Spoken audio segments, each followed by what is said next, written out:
so আমি থেলছ থিওৰেমটো পঢ়িলো যাক আমি বেসিক প্ৰপৰচনেলিটি থিওৰেম বা বিপিটি থিওৰেম বুলিও কওঁ হয়নে সো সেই থিওৰেমটো মতে কি আছিল মই অকমান তোমালোকক কৈ দিছো যে যদি এটা ট্ৰায়াঙ্গল হয় সাপোজ এটো এটা ট্ৰায়াঙ্গল ABC এটা ট্ৰায়াঙ্গল বুলি কলো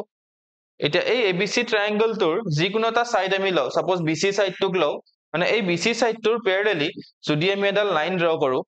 ঠিক আছে আৰু সেই লাইনডালক ধৰা হল মই DE বুলি কলো আৰু সেই লাইনডাল যদি BC ৰ প্যাৰালেল হয় যে DE লাইনডাল যদি BC ৰ প্যাৰালেল হয় দেন সেই DE লাইনডালে কি কৰিব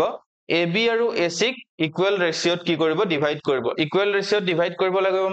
কৰিব মানে কি হ'ব যে তাৰ ৰেশিওটো কেনেকুৱা হ'ব যে AD by DB equal to কি হয় AE by EC হ'ব EC হ'ব হয়নে সো এটো আমি প্রুফ কৰিছো হয়নে নাই সো এটোকে কও আমি থেলছ থিওৰেম বা বেসিক প্ৰপৰচনেলিটি থিওৰেম বা বিপিটি থিওৰেম বুলিও কও আমি শৰ্টত ঠিক আছে এতিয়া চাবা এতিয়া আমি কনভাৰ্স অফ বেসিক প্ৰপৰচনেলিটি থিওৰেম পঢ়িম ঠিক আছে কনভাৰ্স অফ বেসিক প্ৰপৰচনেলিটি মানে কি যে যেটো বেসিক প্ৰপৰচনেলিটি থিওৰেম আছিল বা যেটো বিপিটি থিওৰেম আছিল সেই থিওৰেমটোৰ তাৰ উল্টাটো মানে ঠিক আছে কেনেকুৱা চাবা যে if a line divides any two sides of a triangle in the same ratio then the line is parallel to the third side তো এবাৰ আমাক উল্টাকে কৈছে তাৰ মানে মই তোমালোকক ডায়াগ্ৰামটো ভালকে ড্ৰ কৰি বুজাই আছো ঠিক আছে চাবা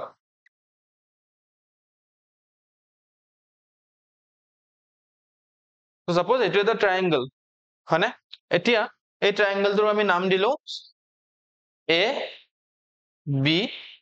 C বুলি ঠিক আছে এতিয়া কৈছে যে if a line divides any two sides of a triangle in the same ratio তাৰ মানে এডাল লাইনে সাপোজ মই এডাল লাইন ড্ৰ কৰিলো যেডাল লাইনে ট্ৰায়াঙ্গলটোৰ দুটা সাইডক সেম ৰেশিওত ডিভাইড কৰিব ধৰা হল সেই সাইড দুটা AB আৰু AC সেই AB আৰু AC সাইড দুটাক যদি এডাল লাইনে ইকুৱেল ৰেশিওত ডিভাইড কৰে তাৰমানে ধৰা হল এই লাইনডাল এটুক কলো আমি DE লাইন বুলি বা ৰবা এক মিনিট মই কালাৰটো চেঞ্জ কৰি দিছো যাতে তোমালোকে ভালকে ধৰিব পাৰা ঠিক আছে এডাল হল DE লাইনডালে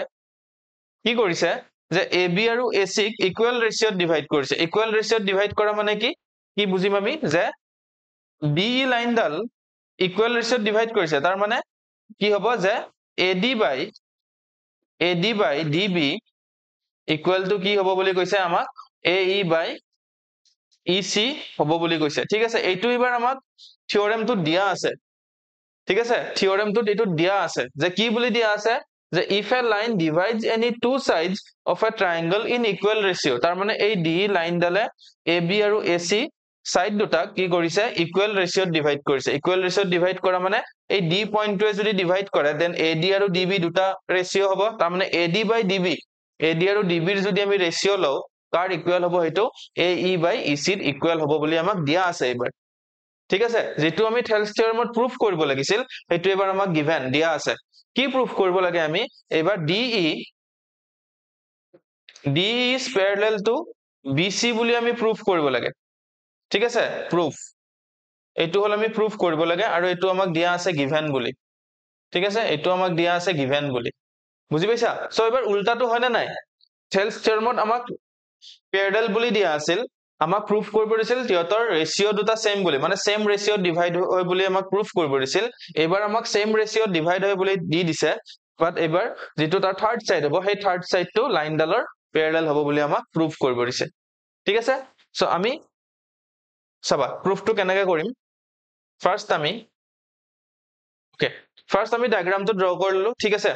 আমি লিখি লম কি গিভেন আছে এইখিনি আগতে লিখি লও যে গিভেন that কমা কি গিভেন আছে আমাৰ যে AD by DB by DB equal to কি হ'ব AE by EC আমাক এটো দিয়া আছে AE by EC ঠিক আছে এটোক আমি ইকুৱেশন 1 বুলি কৈ থলো এতিয়া ঠিক আছে এটো আমাক দিয়া আছে ওকে সো আমি কি প্রুফ কৰিব লাগে যে we have to prove that কোনটো কি প্ৰুফ কৰিব লাগে আমি যে এই DE যিডাল লাইন আমি ড্ৰ কৰিছো সেই লাইনডাল ট্ৰায়াঙ্গলটো থাৰ্ড সাইড তাৰ মানে কোনটো সাইড BC সাইডটোৰ লগত কি হ'ব প্যাৰালেল বুলি আমি প্ৰুফ কৰিব লাগে so we have to prove that DE is parallel to কি হ'ব BC এটা আমি proof কৰিব লাগে ওকে সো এতিয়া চোৱা proof to কৰোতে আমি কি কৰিম ইয়াতে চাবা আমি কৰিম যে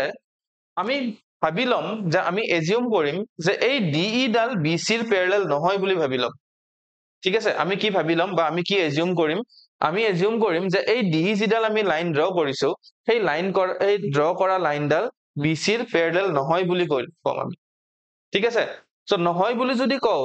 যদি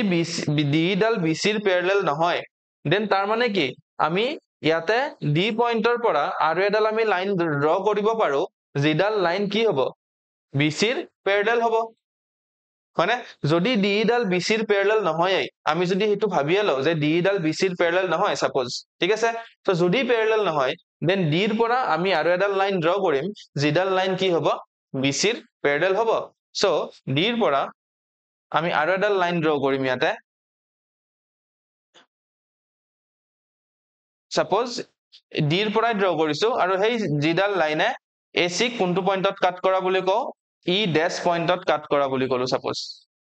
ঠিক আছে এই যিডাল DE ড্যাশ এই D ড্যাশ যিডাল লাইন সেই লাইনডাল আমি ভাবি ললো যে BC ৰ parallel হয় বুলি ঠিক আছে একচুয়ালি নহয় দেখাতটো ডাইৰেক্টলি ক'ব পাৰি নহয় বাট আমি এটো assume কৰি লম হয়নে আৰু লাষ্টত আমি সেই যেটো আমি assume কৰিছিলো সেই assumptionটো আমি wrong বুলি proof কৰিম আৰু wrong বুলি proof কৰি লাষ্টত আমি কম যে নহয় একচুয়ালি D ড্যাশ ডাল BC ৰ parallel নহয় হেতু আমাৰ assumptionটো wrong আছিল একচুয়ালি DE ডালে BC ৰ parallel হয় ঠিক আছে বুজি পাইছা সো আমি এখিনি লিখিব লাগিব আগতে কেনেকৈ লিখিম চাবা যে proof ঠিক আছে let the line DE is not parallel to BC ঠিক আছে আমি assume কৰিলো যে DE যিডাল লাইন সেই লাইনডাল BC ৰ parallel নহয় বুলি আমি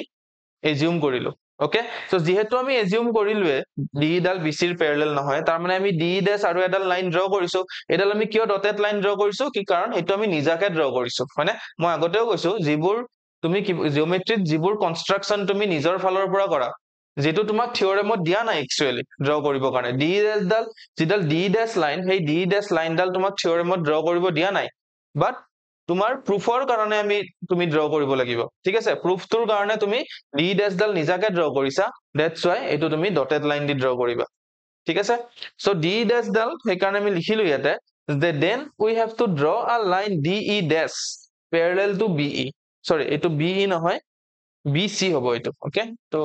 স্টেপ হৈ গৈছে BC ঠিক আছে যে then we have to draw a line DE dash আমি এডাল DE dash এডাল যেটো yellow color line মই ড্ৰ কৰিছো এই DE dash লাইন এডাল ড্ৰ কৰিছো যেডাল লাইন BC ৰ কি হ'ব parallel হ'ব ঠিক আছে সেই লাইনটো আমি চিনাকে লিখিব লাগিব এতিয়া চোৱা যদি DE dash ডাল BC ৰ parallel হয় তেতিয়া হলে আমি থিওৰেম BPT যেটো থিওৰেম বা যেটো থেলছ থিওৰেম সেই থেলছ থিওৰেম মতে আমি কি পাইছো যে এটা ট্ৰায়াঙ্গলৰ যদি এটা সাইডৰ প্যাৰালেল কৈ আমি এটা লাইন ড্ৰ কৰো তেতিয়া হলে সেই লাইন ডালে ট্ৰায়াঙ্গলটোৰ বাকি সাইড দুটা কি কৰে সেম ৰেশিওত ডিভাইড কৰে হয়না বা ইকুৱেল ৰেশিওত ডিভাইড কৰে তাৰ মানে ইয়াতে DE ড্যাশ ডালে AB আৰু AC ক ইকুৱেল ৰেশিওত ডিভাইড কৰিব according to থেলছ থিওৰেম হয়নে নাই সো আমি লিখিম যে we know that বা according to থেলছ থিওৰেম বুলি লিখিলেও হ'ব according to থেলছ theorem if a line drawn parallel to one side of a triangle then the line divides the other two sides of the triangle in equal ratio ঠিক আছে এটো আমি জানো থেলছ theorem তো আমাক কৈছে এটো হয়নে so therefore from the triangle ABC triangle ৰ পৰা আমি কি পাও যে যেহেতু DE ড্যাশ ডাল BC ৰ প্যাৰালেল বুলি আমি লৈ ললো হয়নে তাৰ মানে এই DE ড্যাশে AB আৰু AC ক কি কৰিব সেম ৰেশিওত ডিভাইড কৰিব তাৰ মানে কেনেকৈ লিখিম আমি যে BC সাইডটোৰ কি হ'ব কেনেকৈ লিখিম BC সাইডটোৰ অপোজিট পইণ্ট কোনটো A হয়নে তো A ৰ পৰা লিখিম আমি যে AD by DB হয়নে AD by therefore from triangle ABC AD by DB equal to কি হ'ব again ইয়াতেও AE dash by E dash C হ'ব হয়নে কাৰণ DE dash ডালে ডিভাইড কৰিছে হয়নে নাই ডি ডেশ ডাল আমি বি সি প্যারালাল বুলি মানি লৈছো সো কি হ'ব এ ই ডেশ বাই ই ডেশ সি এ ই ডেশ এ ই ডেশ বাই ই ডেশ সৰি ই ডেশ সি ঠিক আছে এটুক আমি ইকুৱেশ্যন 2 বুলি কৈ দিম বুজি পাইছা সো এতিয়া চোৱা ইকুৱেশ্যন 1 বুলি আমি এটা লৈছিলো হয়নে এইটো হল আমাৰ ইকুৱেশ্যন 1 এই ইকুৱেশ্যনটোত এইটো ইকুৱেশ্যন আৰু ইকুৱেশ্যন 2 এই ইকুৱেশ্যন দুটাতে যেটো লেফট হ্যান্ড সাইড কোনটো AD বাই DB ইকুৱেশ্যন 2 তো AD বাই DB আছে ইকুৱেশ্যন 1 তো AD বাই DB আছে তাৰ মানে লেফট হ্যান্ড সাইড দুটা ইকুৱেল তাৰ মানে আমি কি ল'ব পাৰো ৰাইট হ্যান্ড সাইড দুটা আমি ইকুৱেল বুলি ক'ব পাৰো মানে হেতুটো ইকুৱেশ্যনৰ কি হয় ৰুল হয় হয় নাই সো আমি কি ক'ব পাৰো যে from therefore from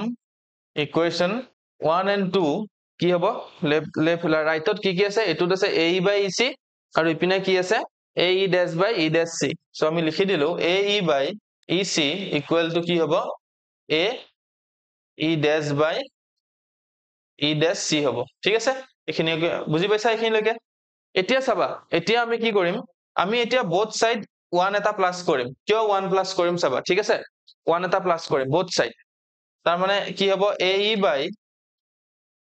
EC plus 1 হ'ব আৰু ইপিনে কি হ'ব AE dash by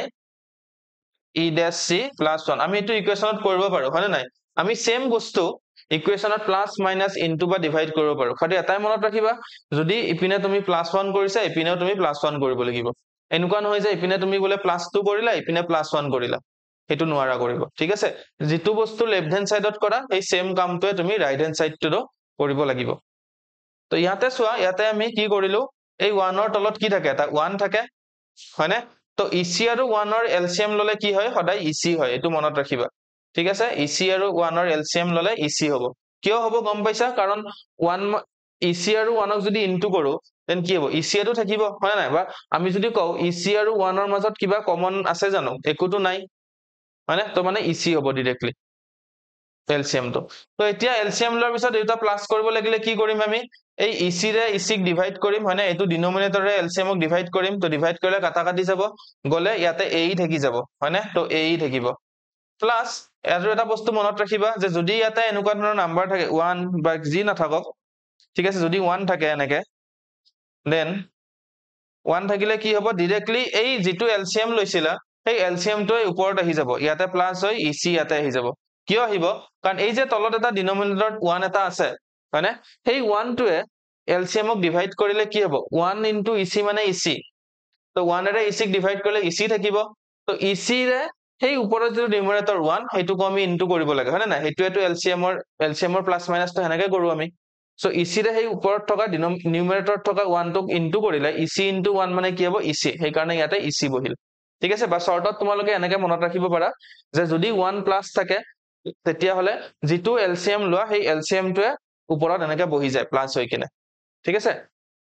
equal to ইপিনেও same হ'ব E dash C কি হ'ব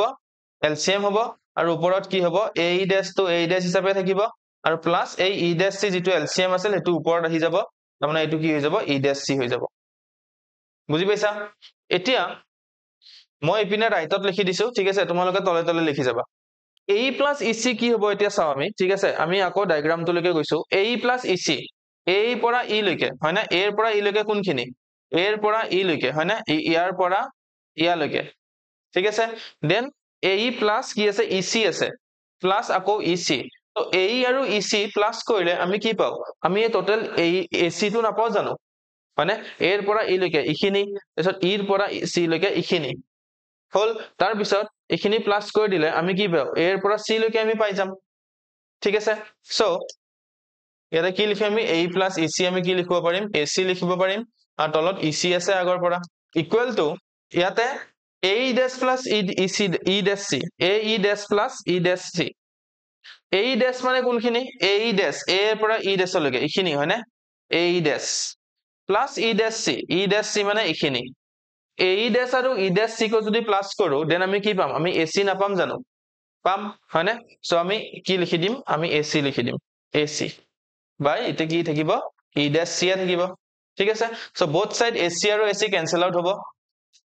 সো কি হ'ব ইপিনে থাকিব 1 by EC আৰু ইপিনে কি থাকিব ইপিনে থাকিব 1 by ই ডেশ চি থাকিব ঠিক আছে এচি এচি কিয় কেনসেল আউট হল এনেকে আমি কেনসেল কৰিব পাৰো মানে ইকুৱেশ্যন এটাত কি আছে ইয়াতে এটা টাৰ্ম আছে ইয়াতে এটা টাৰ্ম আছে ইয়াতে নিউমাৰেটৰত এচি টো আছে ইয়াতেও নিউমাৰেটৰত এচি আছে তো এচি এচি আমি ডাইৰেক্টলি কেনসেল আউট কৰিব পাৰো ঠিক আছে সো ইয়াৰ পৰা যদি মই দুটাকে ৰেচিপ্ৰকেল বনাই দিও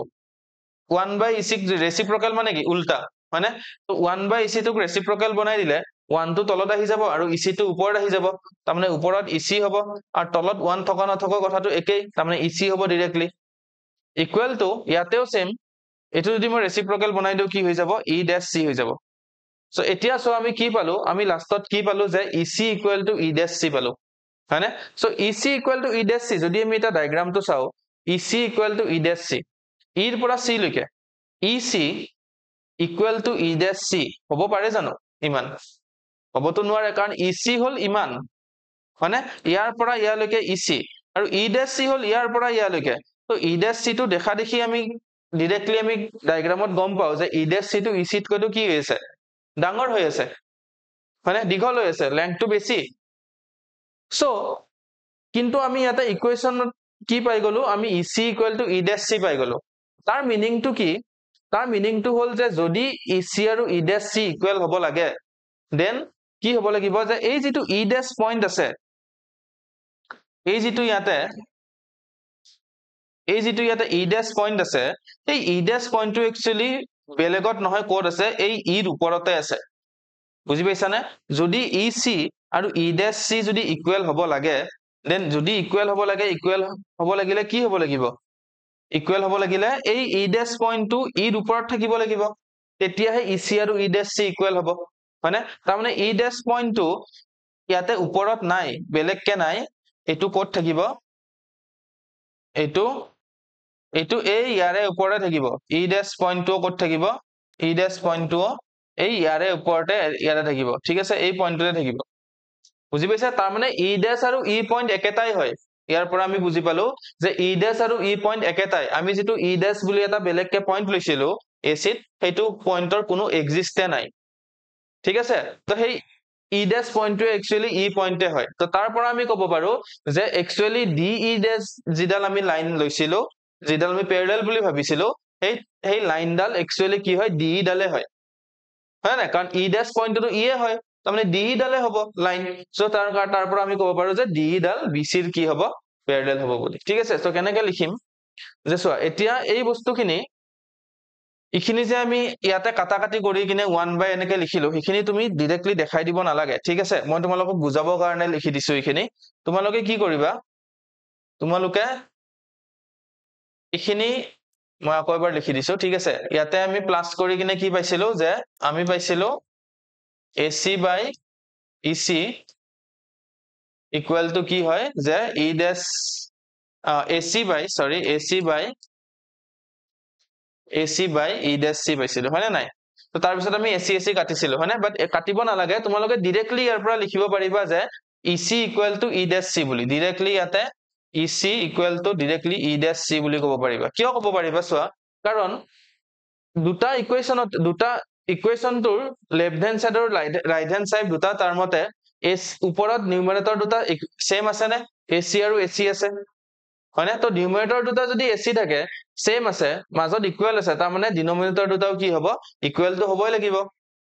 ইকুৱেল হলেহে ফ্ৰেকশন দুটা ইকুৱেল হ'ব হয় নাই তো গতিকে তাৰ পৰা আমি ডাইৰেক্টলি লিখি দিব পাৰো যে EC equal to E dash C বুলি ঠিক আছে সো আমি লিখিব পাৰো ইয়াতে এনেকে যে মই নেক্সট পেজত লিখি দিছো ঠিক আছে so we got that points E dash and E are the same point হয় না যে E dash আৰু E point দুটা সেম হয় so there is no existence of E dash C তাৰ মানে কি কলো মই যে sorry E dash C নহয় DE dash যে DE dash দিডাল ওকে ইয়াতে ৰবা দে যদি মই এটো দেখাইছো এটো লাইনডাল ড্ৰ কৰি থব লাগিব ওকে ইয়াতে মই যিডাল DE dash ডাল ড্ৰ কৰি থৈছিলো ন তোমালোকক বুজাবৰ কাৰণে মই মুছি দিলো বাট একচুয়ালি এটো ড্ৰ কৰি থব লাগিব ঠিক আছে E dash ওকে তো তাৰ মানে কি কলো যে মই এই DE dash যিডাল লাইন লৈছিলো আমি সেই লাইনডালৰ কোনো এক্সিস্টেন্স নাই হয় না নাই কাৰণ ই ডেছ আৰু ই পইণ্টটো একেটাই হয় তো একেটা হোৱা মানে ডি ডেছ ডালৰ কিবা এক্সিষ্টেন্স থাকিল জানো নাই তো সেইকাৰণে লিখিছো আমি যে there is no existence of de dash okay so আমি লিখিব পাৰো so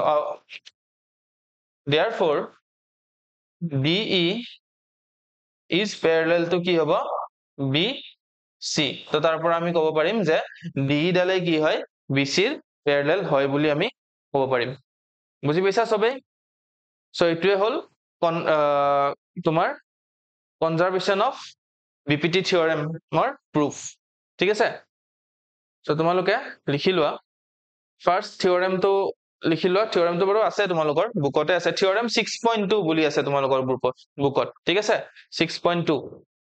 so থিওৰেমটো লিখি লোৱা লিখি এই ডায়াগ্ৰামটো ড্ৰ কৰি ল'বা তাৰ পিছত এইখিনি লিখি লোৱা এইটো BC হ'ব ঠিক আছে মই এইটো কাটি দিছো তাৰপিছত এইখিনি লিখি লোৱা তাৰপিছত এইখিনি লিখি লোৱা নেক্সট তোমালোকে এইখিনি লিখি লোৱা